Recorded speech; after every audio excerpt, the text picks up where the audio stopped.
sekretariatnya di mana? Di Jalan Mampang Perapatan 2 nomor 32 Jakarta Selatan. Mantap. Harapan untuk ke depan.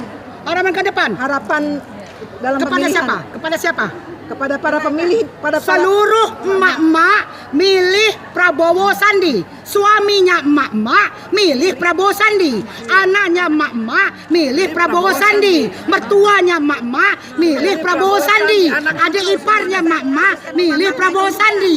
Ayo, adiknya emak-emak milih Prabowo-Sandi. Kakaknya emak-emak milih Prabowo-Sandi.